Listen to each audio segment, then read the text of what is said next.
Thank you, Judith, and wonderful topic. And just from personal experience, when my dad was dying of cancer, lung and liver cancer back in 2002, we were lucky enough to get him into the Swinburne Hospital for Integrative Medicine.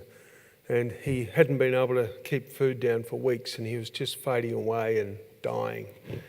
And after I took him in the evening and left and sobbed in the car of what my dad had become, I went in to see him the next day, and he was full of beans, giving nurses cheek. And I said, "What happened to you?" And he said, "They gave me a ginger capsule before I had my dinner." And he goes, "I wasn't sick." There's so much we can do. So now we have another panel, chaired again by Dr. David Basser. Thank you, David. Avoiding minimising the crisis of ageing baby boomers. So now our panel members, I'd like to reintroduce to you Professor Mira Agar, Professor Simon Eckermann, Ms. Leah Biziani, yes, I beg your pardon, I don't want to be in trouble with you, Dr. Judith Lacey, and also I would like to welcome and introduce Rita Martin. And I love this bio. She is an Irish-born, English-trained, please make your way around to the table, Irish-born, English-trained registered nurse with a clinical background in intensive care, haematology, oncology, aged care and nursing management. She has lived and worked in England, Ireland, Netherlands, Germany, France, Italy and the USA. She emigrated to Australia on the day of the bicentenary, which she was blissfully unaware of, but enormously impressed by finding tens of thousands of people drinking and having a massive party on a Tuesday lunchtime. She felt obliged to stay after the wonderful effort the people of Sydney had put on to welcome her and to see what the weekends were like. Rita works for New South Wales Nurses and Midwives Association, so please welcome Rita.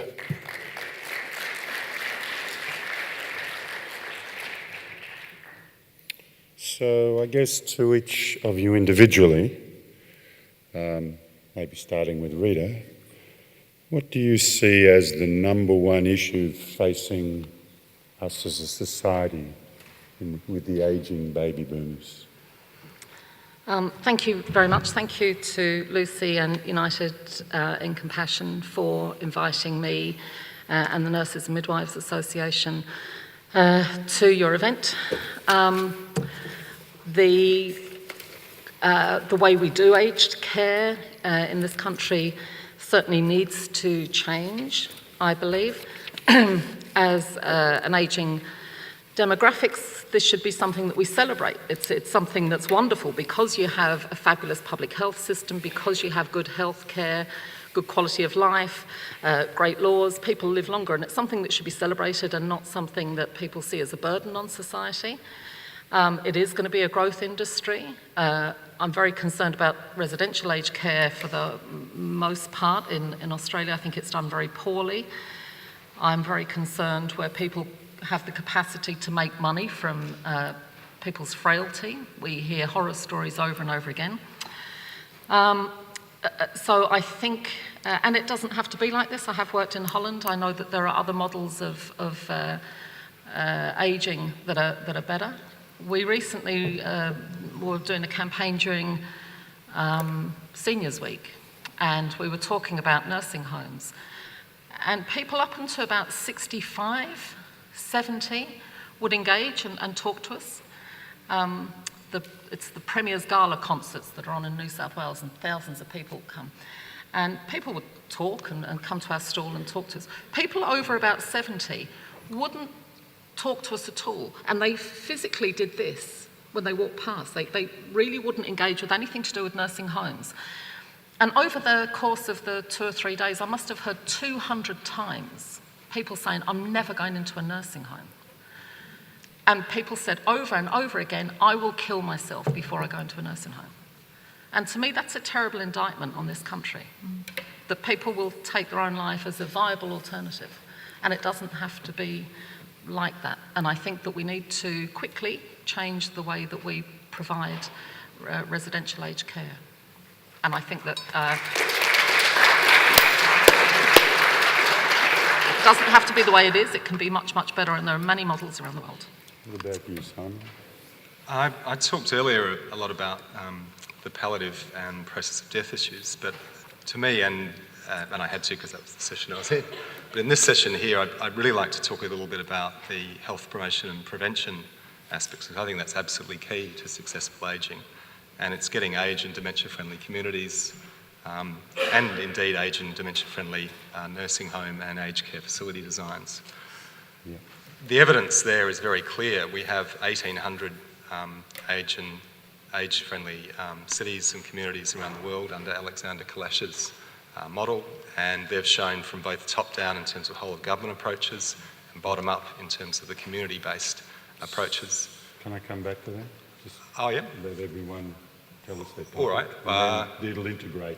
You'll Yep. get that. You'll get the choice on that one. But I might just, in terms of actually addressing this, Okay. the other really key thing is, in terms of those things, it's environmental solutions. So it's the environment we create. Yeah, Yep. I remember.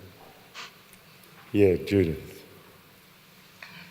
So apparently I'm a baby boomer because I'm, almost because I am in my 50s.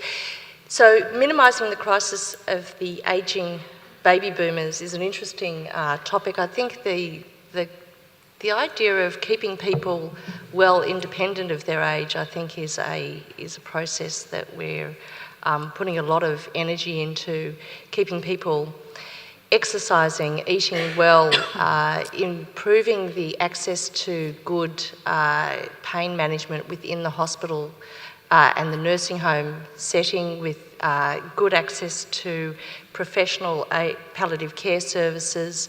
I forgot, and Rita reminded me yesterday, that we really didn't mention the nurses much in this whole conference, but I work with multidisciplinary teams, and the nurses are really the most important people when it comes to aged care and cancer care and chronic disease management. So I think they have a huge role, and developing the nurse practitioner role in aged care is going to be hopefully going to improve this crisis. The role of cannabis, I'm really interested in the role in Parkinson's, in Alzheimer's disease. I think it's growing in symptom management. And I think we have a lovely space for research in the aged care facilities. Yeah. I suppose just to add something different to what the panel has said, that I think professionals who approach the older person with dignity and respect, but respond rapidly in a timely way with meticulous assessment, and actually then tailor care, which is, I think, the missing word in a lot of responses to that individual, and then actually go and see how that care is going for that person and adapt it. And I think the older person who is triaged as number 4 and is in a stretcher in our emergency departments because the person having a heart attack somehow is seen as the critical incident is a reflection of how issues for older people should be emergencies, and that the respect and care that those emergencies. So they're people still. They're people, not numbers. So. And if we can go to them rather than them to have to come to us, Yeah. and we're not nimble and flexible, and getting people to go into residential care and work in partnership with what I think are really highly passionate staff who just need support, mentorship, and people hearing what they're trying to achieve and supporting them to do that. And I've worked with a lot of care workers in residential care who really want to do the best thing. They just need to be navigated to be able to do that. So that comes a bit back to what Rita was saying about whether it's a professional care situation or profit-making as the primary object. Sure. Having worked in residential aged care for 30 years, very early on the piece, this is what started me on my crusade into creating change in what I considered an area of gross neglect. I came out of my nursing training but and went straight into aged care. Number one issue you think facing us? Pardon? What's the number one issue facing us? Well, the number one issue now Yeah. is creating teams of strength in regards to establishing person-centred care that is catered towards the individual. So person-centred care, that's what? Yeah, You're absolutely. Enough of creating So- situations that met our needs. So Simon actually has a model that is working in other places around the world, which is like those community care things that you were talking about, which means people didn't have to go in. Is that right? Yeah, well, I mean, essentially they're creating age and dementia-friendly environments and spaces, but it's about representing, again, very much person-centred focus. Absolutely. And enabling people. I mean, in my opinion, medicinal cannabis has a role in preventing people from going to nursing homes, as well as helping in the nursing home environment. The ability with medicinal cannabis to remain physically, mentally, kind of socially active, which is basically the objectives of age and dementia-friendly cities. And then there's a whole lot of other things. There's things around the environment in terms of creating walking paths, people having interaction, community gardens, age and dementia-friendly taxis, age and dementia-friendly signage, age and dementia-friendly shops, age and all those things allow people to remain in the community. But in terms of the therapies we can offer them to help them in that process, I see medicinal cannabis as a promising therapy because it doesn't have a lot of the problems that many other therapies have in leading you down to a hospital, nursing home pathway. Well, the side effects aren't as toxic, are they? No, you're allowed. You don't have the extent of the side effects of many of the other alternatives in aged populations. Well, a lot of them, the greatest side effect is fatality. Judith. So, Yes. Please. You know, how good would it be if that was the solution? Come on. No. And I think So- that's where so- the meticulous, tailored therapeutic partnerships to individualise the program of care and environment for that individual. Because medicinal cannabis in the wrong person at the wrong time is no different to any other therapy. right. That can do harm, just like sending someone to the bank when the footpath's not been configured properly. And so That's right, you if need you're to look not at the person having as a people whole. who are willing to engage in those relationships to really unpack and invest in that time because it's driven by wanting to try and navigate that, then you can have every single therapy known to man and they still will be applied in a way that won't help that person. it will be ineffective. She said it really well. So Judith, you brought it up, keeping people well, independent of age. There's a lot. Everyone's talking about the baby boomers themselves. What about the people that are left who are going to be relied on to support them? What consideration, what's the issues around the under-aged, before, the younger ones, to support people that you're going to be calling on? Is there any issues there? Well, you mean the carers? Yeah. Or the people who are the carers? Structures there. How is it going to be affordable? Things like that. I think there's a lot of, I can only speak from cancer care, and that's where I work. And I know that we offer a lot of support and look at developing programs in cancer care and in palliative care for carer populations, because it is really difficult caring for somebody who has chronic illness or has high needs, and it's really developing, which is happening, developing structures for support groups and psychological, physical and emotional support for people who are carers. And I mean, that's what the Disability Act was all about and other acts are about. And I think, it's a field which is growing and more attention is being paid to it and more research is being done in that field. But I'm not an expert. And I think the whole idea of caring communities, I think we've lost that. A lot of people don't even know who their neighbour is and Yeah, we've lost don't that feel notion, able haven't to we? be able to reach out to them, and creating communities around people that it's not just your direct And once again, it's about genetic access relationships. too, isn't it? Because caregiver strain is a massive concern in the community, and the systems we have set up are difficult for them to access. You know, they can't leave that person, they can't leave their home sometimes. And most of the situations that occur in caregiving strain is because they can't actually meet the demographical requirements of going to these support groups and getting the assistance they need because they don't actually come into their home and provide it. Okay. Did you want to say any more, Simon? I suppose I just wanted to clarify something. What I'm really pointing to is not saying medicinal cannabis is suitable for every patient or anybody who comes to the door. What I'm really saying is that in terms of actually getting people off medications, which I think is a key thing, both in the nursing home and aged care setting, but also in the community more generally, that is a really key goal. And medicinal cannabis can actually have an active role in that, even though it is a medication. It's sparing of many other forms of medication. Yeah. But I think part of the problems arise because the people who were trying to help that person weren't equipped to actually do this kind of nuanced assessment and tailoring, and that pain when actually it might be a fractured hip. Yeah. Sure.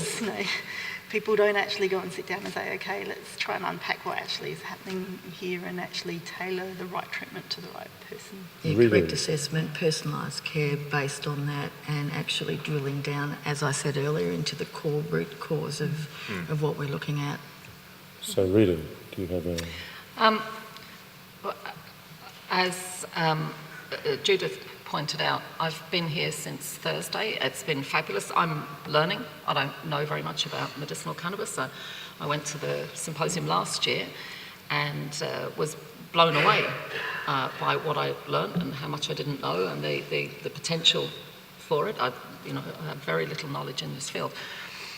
So I came back this year with the blessing of my organisation, and what strikes me is that the lack of nurses in this space. There's been no discussion with nurses, there's been no input from nurses. Nurses are with us from the cradle to the grave, and the greatest respect, everybody has specialties, but your nursing workforce are the biggest part of your... And we're on the coalface. On your, of your health workforce. They work in every area, in communities. They spend the most time with patients. It's not a competition, it has to be, multifaceted. Yeah. But I'm just disappointed that nurses are not in this space at all, not in the regulatory, not in the discussions, not in the debates, and I think that needs to really be addressed. From our organisation's point of view, we have interviewed, we have a journal that goes out to about 68,000 members in New South Wales, and we interviewed Lucy and Justin and one of the nurses from Epilepsy Action, Lisa Todd. We called for expressions of interest for nurses to form a cannabis nurses interest group. We are going to have a day in September, early September, a drug and alcohol day is going to be around medicinal cannabis.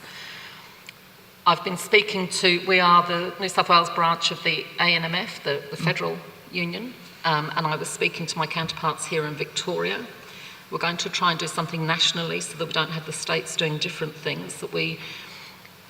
My hope is 12 months from now we have a national nursing conference for medicinal cannabis, with the focus being on nurses. The same with the education, the academics. There don't seem to be any nursing academics looking at this area either, with inputs, just to try and bring nurses into this space. Otherwise, we'll be reacting to things that are happening to say, well, we didn't know what was happening. There was unforeseen circumstances. There's so many change areas, but it's happening so fast that I think that it would be very helpful to have a range of nurses in the space as well. 100%. Yeah. So we have a nursing academic as part of our research team for that exact reason. Might contact you. We'll take some questions now, if anybody has questions. Lucy, could you use the microphone? Is that all right? You try. Is this working? Yeah. Yes. I probably have a comment rather than a question to Rita as regarding nurses. With my background of being in nursing, I obviously see that nurses have a huge role to play in this, and there's been considerable interest from nurses. And I came down and spoke earlier in the year to the ANMF. We showed Helen's documentary, and we screened it as an added extra to their conference at 7 a.m. And we thought we might have got a few nurses there, but we ended up with over 300 at 7 a.m.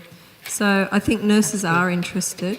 I think there's going to be a place for nurses. I see the place for nurses very much as being, particularly off the back of what Dr. Bastian Seidel said yesterday, if GPs can get into this space and it becomes a part of general practice, as in N-of-1 studies, where patients, are treated with precision medicine rather than the blanket approach that we have now in the medical cannabis space, I think that that's a real opportunity for nurses to become engaged, particularly as educators and supervisors of patients within the medical practice and reaching out into the community. So that's one place I think that they will find a really big place, a really big avenue.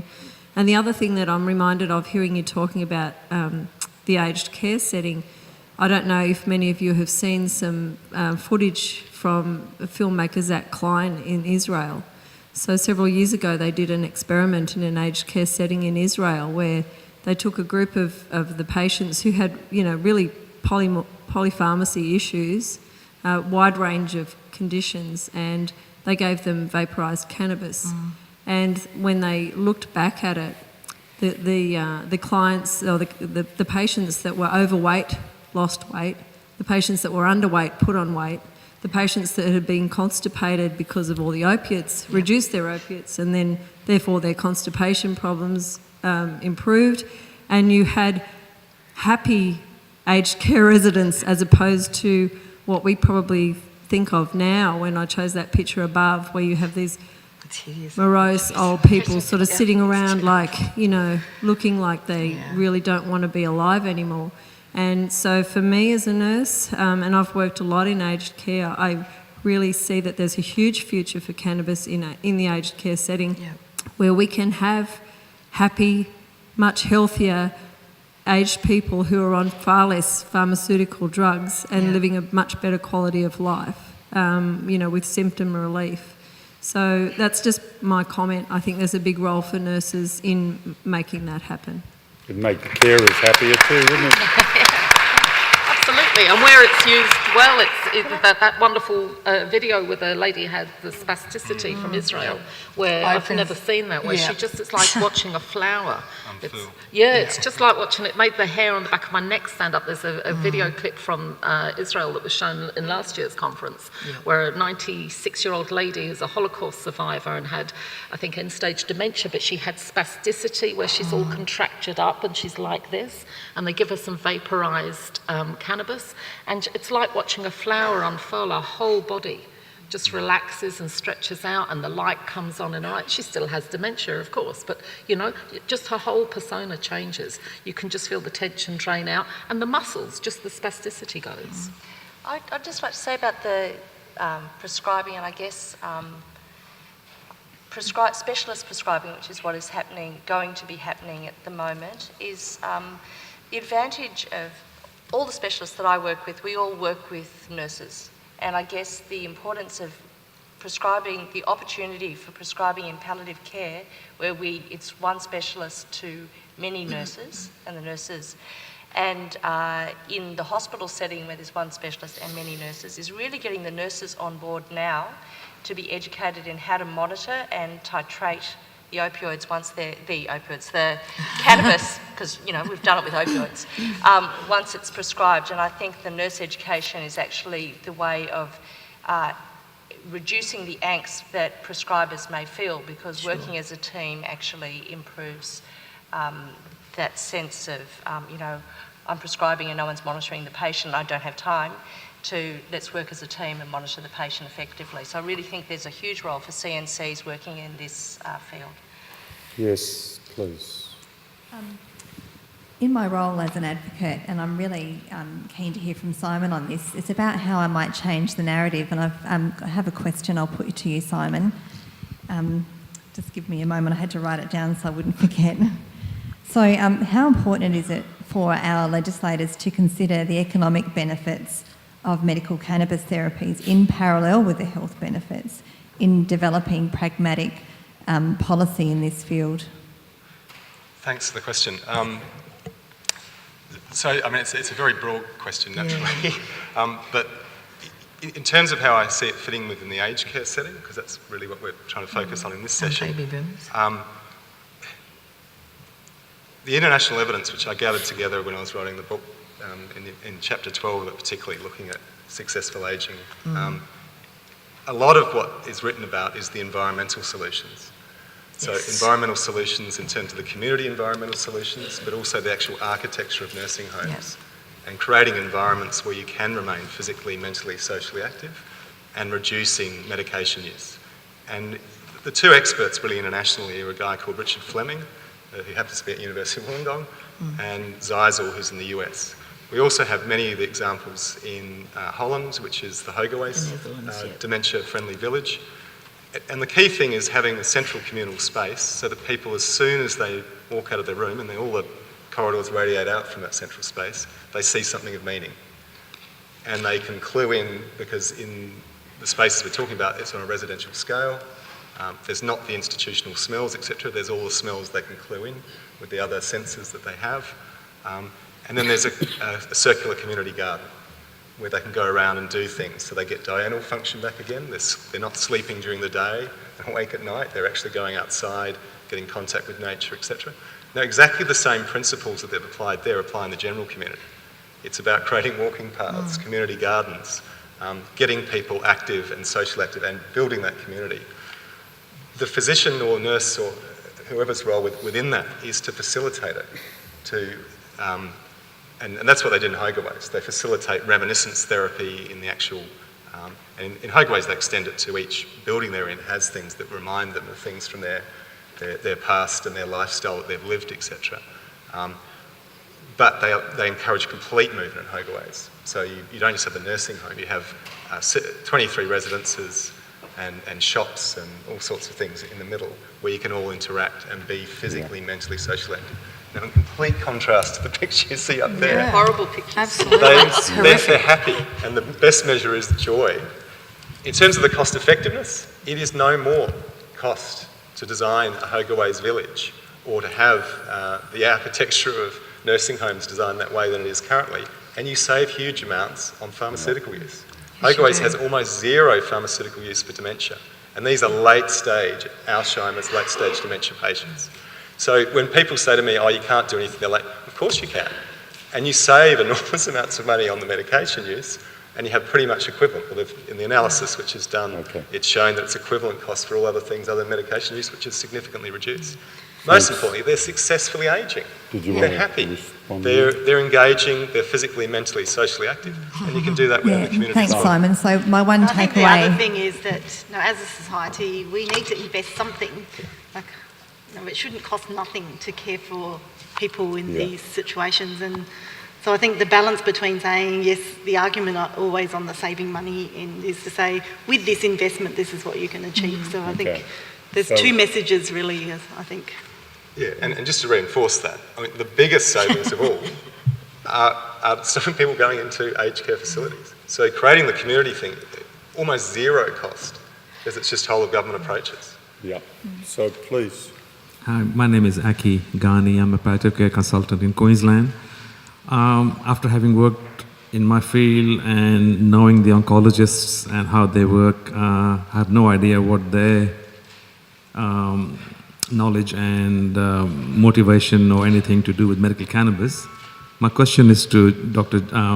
Judith Lacey. Your patient who you improved on medical cannabis, your team of 19 in your team, did they know what happened and what was their impression, or any comment on that, please?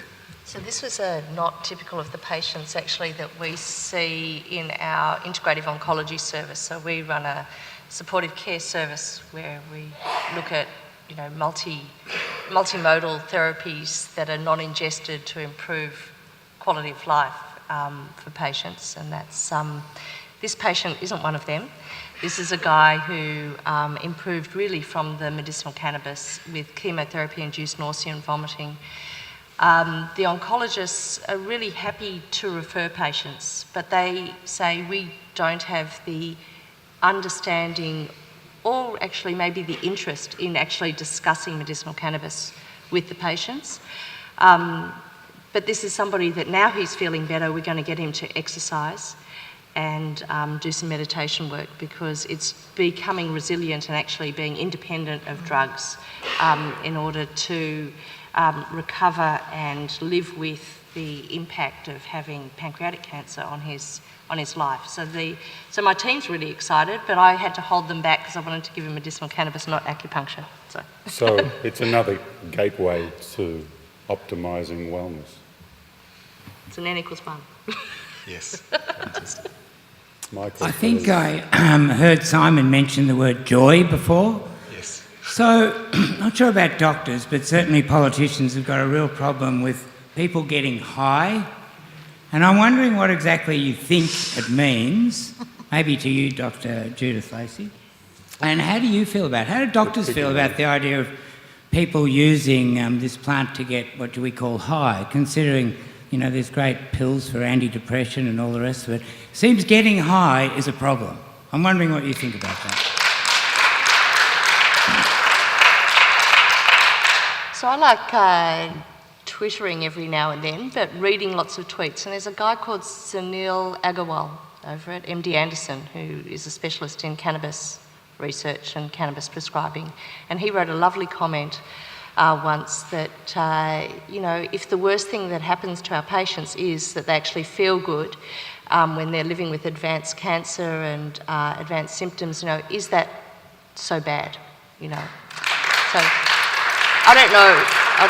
I may have misquoted, but as long as people are you know, the idea is not to reduce people's function, and if they can interact in society and function well, then that's our ultimate aim. I really, you know, I hate that fogginess that patients get. So when we titrate our drugs, and we use a lot of drugs, and we try and balance it, but the most important thing is that the person is clear-headed, and they're able to interact with others and feel good. And one is feeling good and feeling happy, and the other is feeling stoned and out of it. So it's getting that balance right. Yeah. I think we have to stop there. Is your question really quick? Really quick. Yeah. What's the panel's opinion on high THC being used as a sedative to stop, I guess, for lack of a better word, bad behaviour? That doesn't sound very quick. Is there any quick response to that? It's a deep question, but it's something that we need to talk about, obviously. Absolutely, I'm going to answer that one. Because opiates have been used as a Firstly, I sedative. want to just talk to you a little bit about the environments that you've been talking about in regards to people living with dementia being enabled to being given a lifestyle in which they can thrive. I have done that over and over again in Australia, and basically have been able to publish my results worldwide in regards to doing that. So it is something that's attainable, and it can be done with the resources that we have here in Australia. Secondly, bad behaviour is a term that is not considered appropriate in any way in regards to people living with dementia. I completely agree. I didn't mean it in that sense. I was just making a comment, sorry. Yeah, we have to be very careful about the negative type of connotations that come with those type of words, because we all exhibit behaviour when our needs are not being met. So therefore, if we're looking at people living with dementia and we are substituting one form of chemical restraint for another, what we're actually doing, if it's high in THC, is creating a situation where we're not actually managing the problem, which is us who are not meeting the needs of the people we're caring for. So we really, it's the behaviour modification. You don't really necessarily agree with that. We've got to move. There's other ways of modifying That's right. We've got to move beyond behavioural the expression physical constraints before we drug people pharmacological for it. constraints to another model. So we have to thank the panel, because moving we beyond, have moving beyond those constraints it's the environment you create. Yeah. That's exactly So- right. so- It's about the environment and Thank meeting you. the needs of Thank you, people thank so you. that You they have to don't finish there. have to Thanks very communicate much. that their needs are not being met.